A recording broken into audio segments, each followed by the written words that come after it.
Hi there, I'm Michele Lynch from the American Red Cross, and very excited to welcome Michele Reisinger here today. Michele is the Senior Innovations Officer at Pact, and she's here to kind of have a prelude conversation about humanitarian innovation and failure. This is a topic that we're going to be discussing at the Emerging Humanitarian Frontiers Conference on June 1st and 2nd. It's a conference that we're hosting with George Washington University in Washington, D.C. And if you're not able to attend that in person, it'll also be live streamed as well. But the purpose of the conference is really to look at current approaches to humanitarian aid and how the humanitarian and development sectors can really kind of enhance efforts. We hope to have some concrete outputs and feedback to contribute to the World Humanitarian Summit and the consultation process. And as part of the World Humanitarian Summit, one of those key themes is transformation through innovation. So we'll really be looking at that key theme at this conference and here today. So thanks for being here.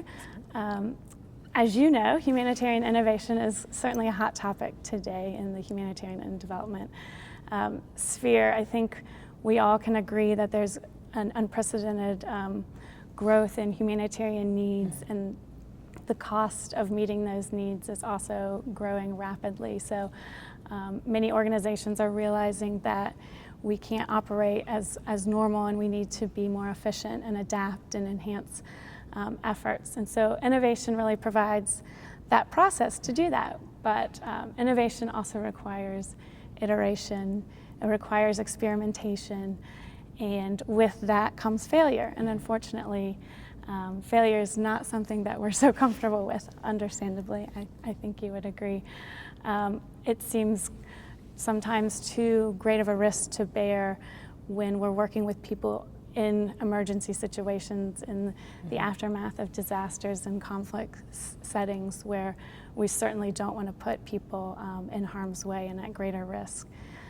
But I know you have done a lot of work in this space and have done some work at creating space for innovation at Pact, and also helping to change the mindset of failure and making it something that's more tolerable to people, and kind of redefining what we think about that. So I would love to just start off and asking you to share a little bit more about your role and what you're doing and how you're kind of helping to change the mindset of failure. Sure, absolutely. Thank you so much for having me, other Michele. Just a little bit of background. I was actually with the Red Cross on and off for 7 years. And I spent some time actually in Iraq and Afghanistan doing humanitarian assistance with the Red Cross. So that's where some of my experience comes from. And I started in the fall of 2013 at Pact, which is an international development nonprofit based here in DC, and we have over 25 country offices around the world.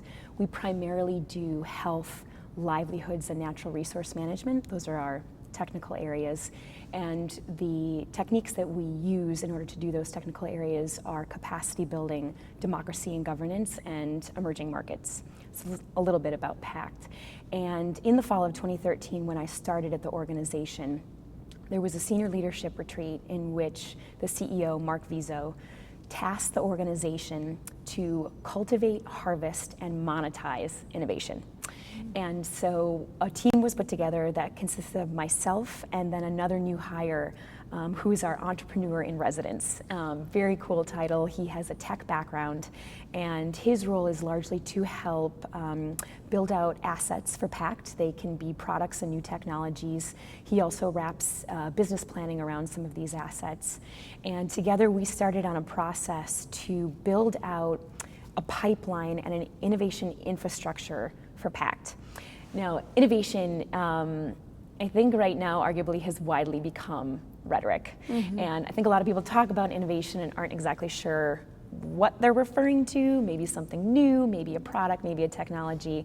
But there is a 2014 OCHA report on the art of innovation, and in that report they define innovation as finding and scaling solutions through new products, new processes, and wider business models. And I think that definition is quite applicable to the work we're doing at Pact, even though we haven't explicitly articulated that that's what we're using, but that's really what we're trying to do at Pact. So back to those three words, cultivate, harvest, and monetize.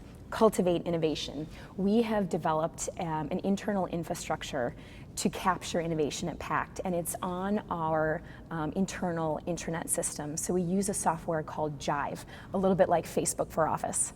And on Jive, we have an innovation marketplace where Pact staff from all over the world can enter their ideas into the innovation marketplace, and the marketplace is actively moderated by myself. So anytime anything goes into the marketplace, a vote, a comment, an idea, I get pinged, and I'm responsible for facilitating and moderating that conversation so that the marketplace doesn't become a place where ideas go to die, but where they go for further iteration and development. So kind of like an incubator. Like an incubator, exactly. So that's the cultivate piece. The harvest piece is where we've got those ideas in the marketplace, and a small subset of those that really have legs move into what we're calling the innovation portfolio, where those ideas are actively worked by myself and the entrepreneur in residence. We're trying to progress them and prototype them and potentially get seed funding.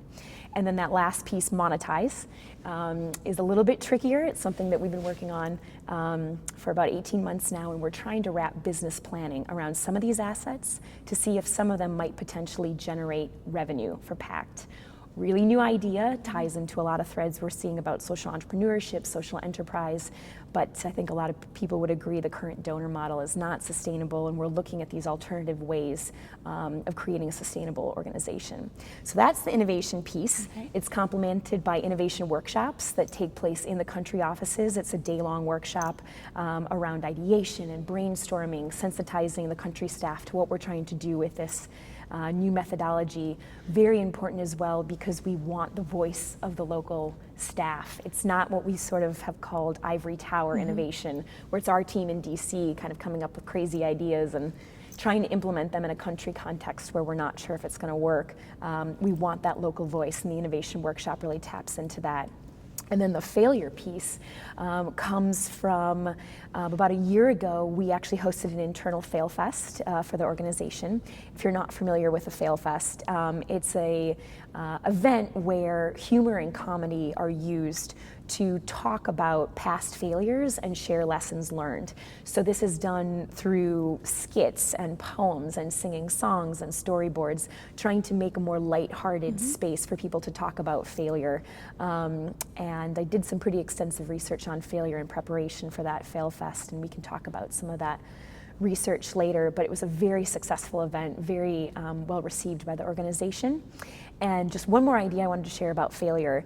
One idea that actually came into the innovation marketplace is around rejection therapy. Have you heard of this before? No, I have not. So rejection therapy is the notion that for 30 days, you commit to being rejected every single day.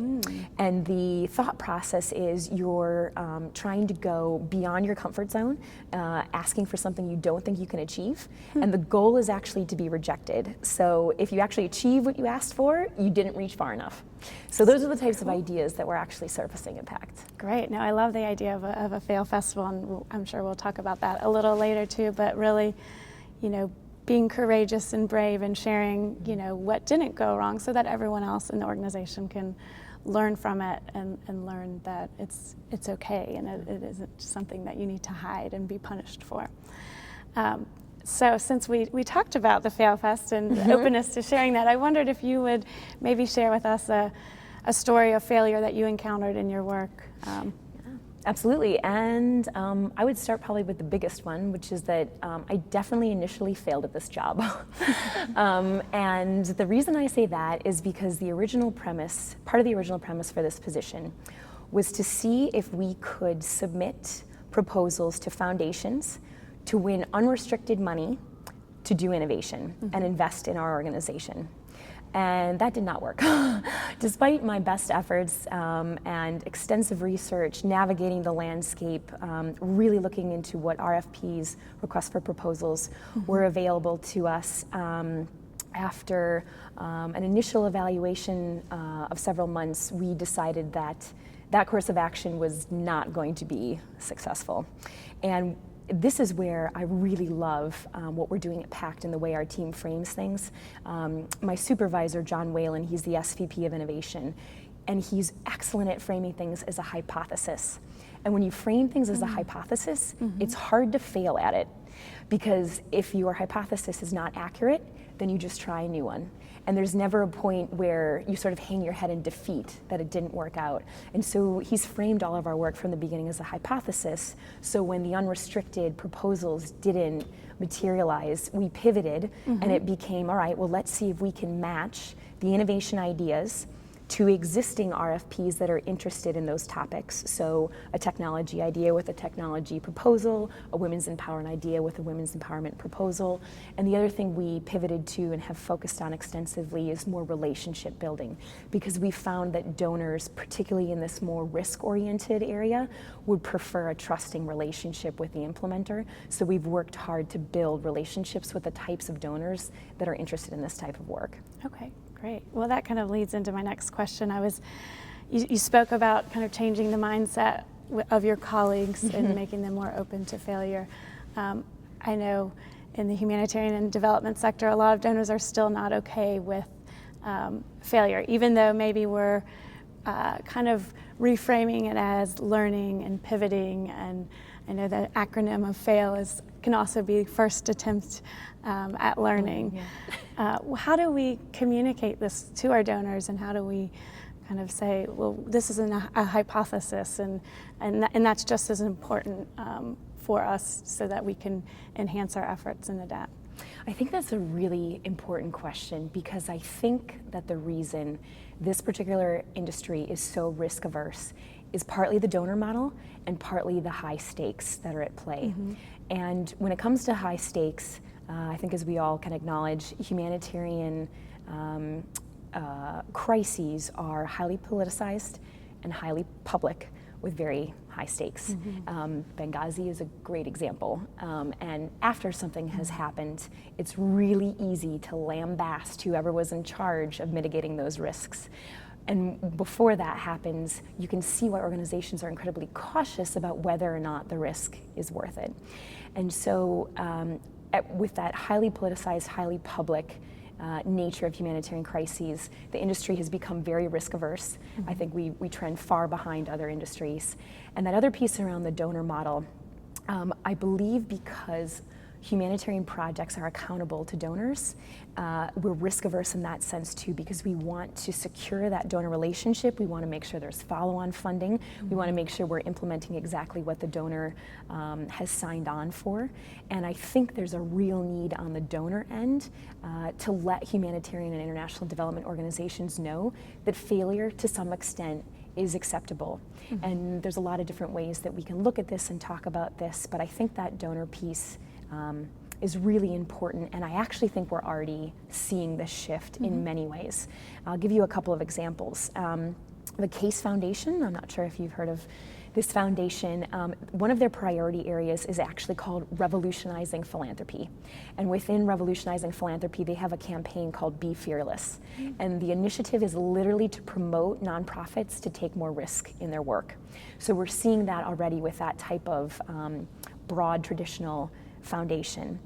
We're also seeing the work of the Moderator Institute. The Moderator Institute is a subsidiary of Deloitte. And what Moderator is doing, they're based out in California, they're working with 10 to 15 foundations, and they're literally researching ways that these foundations can engage more in risky investment. They're looking at competitions, which we're seeing a lot of right now for seed investing. We're looking at smaller grants, much smaller than are traditionally awarded, anywhere between $100,000 and $500,000, purely for startup investment, purely seed capital. So these new ideas that are coming out of Moderator Institute, there's a really fantastic article about the Moderator Institute written by one of their members called The Re-Emerging Art of Funding Innovation. It was published by the Stanford Social Innovation Review. If you want to check out that article, you can download it online. It has a really fantastic review of what's being done by Moderator to specifically work with donors to invest in innovation. And then the other thing I wanted to mention was the rise of what's being called the fourth sector.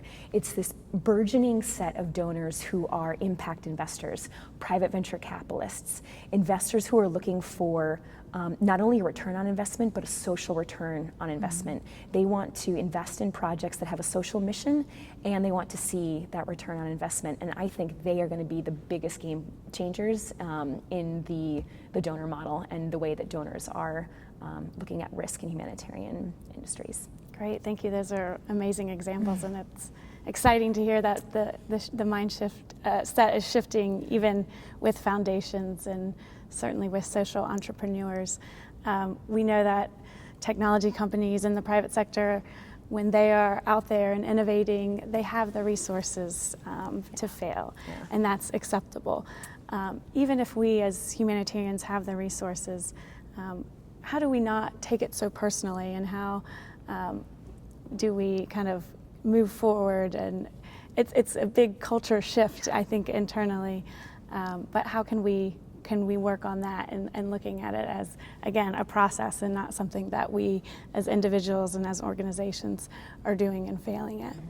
I think that's such a good question, because what we are missing, which those industries have, is competition. And in the private sector, there is the constant drive to beat the competition to the next product, to the next consumer market. We don't have that in the humanitarian sphere, and we actually have factors that disincentivize us from innovating and from taking risk. And so I think that's where the real gap is, and there's a lot to be learned for us from startups and how they're operating, and the fact that their fear of failure actually drives their innovation, and our fear of risk inhibits our innovation. And so the spaces to innovate, some of the work I was talking about that we're doing at Pact, are really, really critical.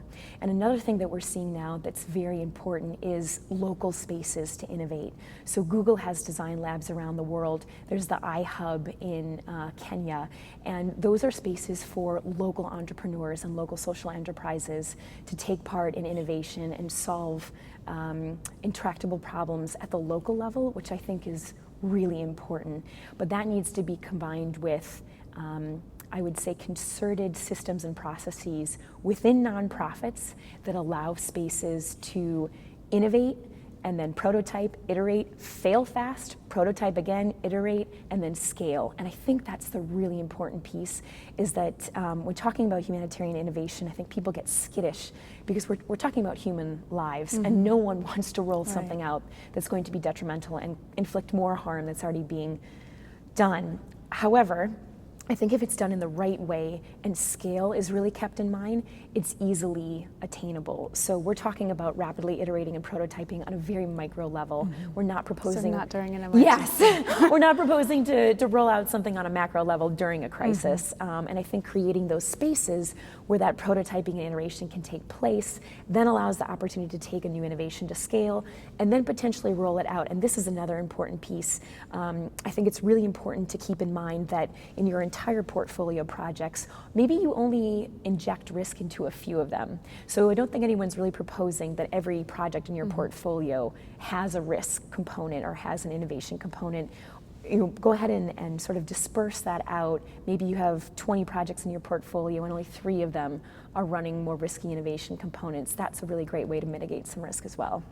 Great. I'm going to ask one more question before I open it up to the online viewers. And if anyone has questions out there, you can just do the hashtag Humanitarian Frontiers, and our colleagues will pass some of those questions to us. So you touched on kind of the bottoms-up innovation and the need to include the local populations and the affected people, because they obviously know best what they need on the ground.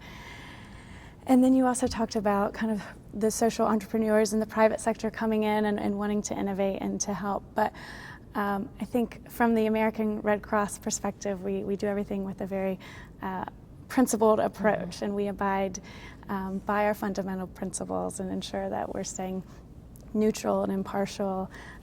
How do we work with others, and how can there be a kind of a collective, I guess, principles and principled approach to humanitarian innovation, so we're not treating people as guinea pigs, and we're not testing on them, but really truly collaborating with them? I think that question comes up a lot because there are no legal sort of guidelines in place. Right now we have the sphere standards. We have really just sort of loose codes of conduct that people subscribe to because they mean well, but nothing actually is binding. And the call for greater conversation around that, I think you find across the globe and across all different sectors. And I think there'll be continued dialogue about that. I think there's going to be more conversation in the future because this trend of innovation in the private sector isn't going to go away. If nothing, this is really the wave of the future. And so that conversation around ethical guidelines, I think, is only going to progress. And I think you're right, you hit the nail on the head when you say that that conversation has to be in line with sort of participatory approaches and what's going on the ground, as well as all the way up to sort of the UN institutions and more international guidelines and standards. But my answer to that is I think we're going to see more of that because you're right, nothing actually exists right now that is legally binding. It's just codes of conduct that and I know people choose to subscribe to. Yeah, there is work being done on that for the World Humanitarian Summit as well. So hopefully we'll maybe see some draft principles there and a call to sign up to those as well. So, okay, well, we're going to keep going. I guess we'll wait till some more questions come in. But I guess you've been in this industry for a while and you've had kind of different experiences in conflict settings as well. Have you seen kind of a shift in how people are becoming more accepting to innovation in the humanitarian and development industry? And could you talk a little bit about that? And maybe looking back on your career, talk about a time where there could have been a greater acceptance and how that would have made a better impact. Sure, absolutely.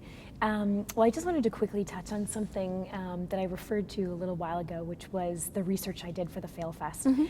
And just because I know your folks out there are sort of tuning in and are interested in failure and how to grow from failure, there's a really excellent book called Mindset from Dr. Carol Dweck. She's a professor at Stanford University. And the book talks about a fixed mindset versus a growth mindset when it comes to failure. And a fixed mindset, and this is individual, this is on the personal level, an individual with a fixed mindset for failure believes that their intelligence, their aptitude, their capabilities are inherent. And every opportunity or situation or risk either proves or disproves their intelligence, their capability, and so failure is very definite in that situation to them, whereas the growth mindset believes that your intelligence, aptitudes, capability is a starting point, and then every opportunity is a chance to grow and to learn, and that it's not this fixed mindset where every situation I either failed explicitly or I proved my intelligence. And in the book, she actually talks about methods that you can use to move away from that fixed mindset into the growth mindset. So I just wanted to say to the audience out there, if you were interested in that book, Mindset, it's a really fantastic look at how individuals perceive failure. And I think that's quite important because it ties into the way that organizations create a culture around failure or not. Because if you have a senior leadership team that's largely all of the fixed mindset, you're not going to see spaces for people to talk about failure because it's not perceived as an opportunity to grow. It's perceived as sort of an indictment of your intelligence or capability. So I say this in part because when I look back on my career and in the research I did for the FailFest, it wasn't until I did the research on mindset and reading the book that I realized I am fortunate enough to have a growth mindset, and so I have never really perceived any sort of stumbling that I've done in my career as an actual failure. And I think on a broader level, I've been really impressed with what I've seen in the last year and a half to 2 years for the dialogue that's taking place in the community around innovation and failure. Again, I do think a lot of it is rhetoric.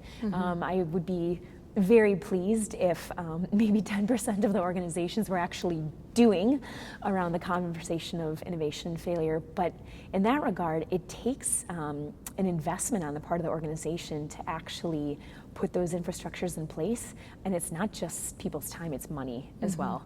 And so I can appreciate that the nonprofit realm is slower to adapt that type of learning because it's a real investment in the organization. Great.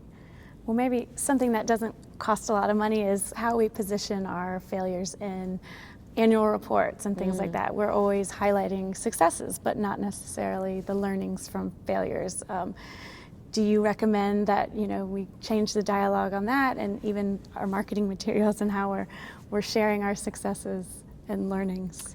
That's a really great point, that we love to focus on what went right at the end of a project. And again, I think that ties back to the donor model and the accountability to the donor, and wanting to demonstrate that you actually used their dollars and did something good. And I would personally love it if the donors insisted at the end of the annual report that there was a very explicit section on failure, and not just lessons learned, because I do think you find some of that in final reports, but very explicitly, this is what failed, this is why it failed, and this is how we improved upon it. And I think that would be a really great way, and also really incentivize implementers to focus on failure. If donors created a space where they were allowed to talk about it and know that it wasn't explicitly going to jeopardize their future together. And then the other thing that I would add to that would be trying to promote the culture shift in the organization, where it became acceptable to talk about failure and not quite so taboo. And one thing I'll add about talking about success, which I think is kind of good advice that I read, part of success is luck. And luck is not replicable. You can't work on getting luckier. And an example that I read, which I thought was really great, was a sports team. So say, for example, I'm from Chicago, the Bears win the Super Bowl. We can dream. A year later, after winning the Super Bowl, the same team with the same coach and the same players may not even make the playoffs. And a lot of that is attributable to luck. So if you only focus on the successes, you never identify the things that are actually within your control, because the things that failed the second time around, you can fix those. But the factors that you can't control, luck being one of them, you can't replicate that in the future. Great point. Yep, that's something we certainly don't think about.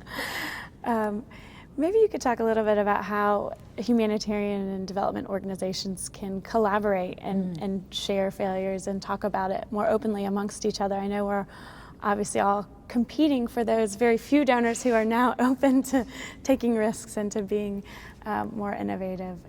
So, while there's that kind of competition amongst us, how do we still learn from each other and collaborate? That's such a fun question. I'm glad you asked it, because for those based in DC, you may be aware that every year in December, FHI 360, which is a health international development company, and Tech Change host a Fail Fest for the humanitarian and development organizations in DC. I've actually attended the last 2 years, and it's incredibly fun. There's about 300 people in attendance, and it is a Fail Fest, so it's presentations from senior leaders who are singing songs and doing poetry and skits, and there's a fair bit of alcohol and food involved, and it's a really just sort of jovial event. But I really applaud it because it brings together the community to talk about failure, and whereas before that's such a taboo topic, I really think this particular event is breaking boundaries, and they're going to have another one this coming December if anybody out there is interested in presenting. And then the other thing I wanted to mention was another example that I thought was great about publicly discussing failure. Are you familiar with Half the Sky? No. Okay, so for those out there who may be or may not be familiar, Half the Sky was a book written by Nicholas Kristof and Cheryl Loudon, and it is about the state of women around the world. And the book was incredibly well received, and there was a documentary that accompanied the book. and the documentary drew in a lot of celebrity support. And what most people don't know is that there was actually a computer game that also went along with Half the Sky. And it was a social enterprise because as you played the computer game, you bought, for example, lives, food, etc. for your characters in the game, and the money went to donating towards the cause. And Games for Change is the name of the company that produced it. And I give them so much credit. They posted a 4-part failure blog on everything that went wrong as they rolled the game out.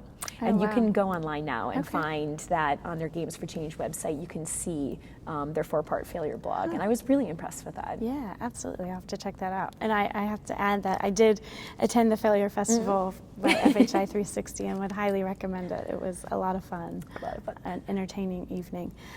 We did have one question that came in from Twitter, and for anyone else out there, the hashtag is Humanitarian Frontiers, if you do have any other questions. Neil asks, can you share some best organizations for potential young volunteers? And I'm not sure if he is meaning organizations where he can get out there and that are, I guess, incorporating younger volunteers that would be open to failure, or if just as a volunteer. So I can actually talk about a couple of the ones that I looked at, because when I initially graduated college, I was rip-roaring ready to go out into the field. I mean, just send me to the coldest corners of the earth. I want to be out there. And so a couple that I looked at, the UN has a volunteer program that does have some prerequisites, but could potentially be a good fit for new graduates. One that I was very interested in and actually started the interview process for was MSF. That's Doctors Without Borders. And they have a volunteer program which does have some stipend associated with it, and for 9 to 12 months they will send you off into very remote areas if you're looking for field experience. They have logistics. We think of Doctors Without Borders as having primarily medical focus, but they have logistics and administrative positions that you could consider as well. And then Peace Corps obviously is another big one that comes to mind. And I think Peace Corps offers some really great opportunities to see the world. I think the Peace Corps is somewhat what you make of it, because if you design your own project, you can either really take advantage of that, or it can just sort of roll along and you can focus on seeing more of the country. But Peace Corps is another one. Great. And I, of course, have to put in the plug for the American Red Cross. Obviously. Where we're always open to young, fabulous, intelligent minds and can volunteer with your local chapter. And I started as a volunteer as well. That's right. Yeah. That's great. Are there any other questions coming from the Twitter world out there? Okay, well, is there anything else you wanted to add to recap, or final thoughts that I maybe didn't ask you about that you're itching to get off your chest? I'm really excited that we're having this dialogue. I think there's a lot of this kind of conversation going on right now.